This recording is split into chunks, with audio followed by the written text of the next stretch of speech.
que les vignes de village, de Puligny-Village, elles sont là, juste de l'autre côté du mur. Voilà, Hein, on les voit. Mais donc on est en Bourgogne, mais on est au milieu du village de Puligny. voilà. Donc ce qui, pour faire un bon Bourgogne blanc, c'est pas un mauvais endroit, être à Puligny. Ok.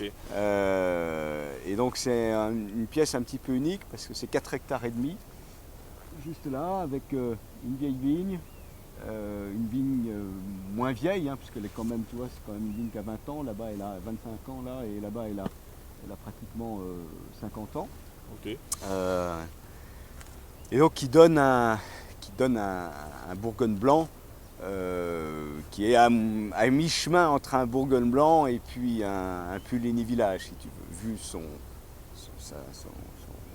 location géographique, sa localisation géographique, et puis également tout le soin qu'on met à faire cette vigne, parce que toi c'est une vigne qui est en biodynamie, comme les autres d'ailleurs, mais celle-ci, comme on est dans un protégé, on peut véritablement faire la biodynamie qu'on veut, Ok. sans être pollué par les autres Par les autour. autres, voilà.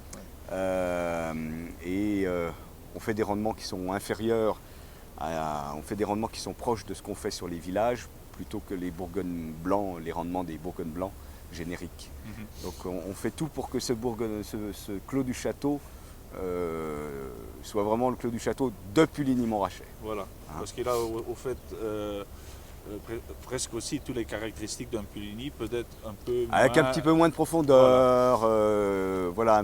Mais autrement, il a la minéralité, il a le côté agrume, Mhm.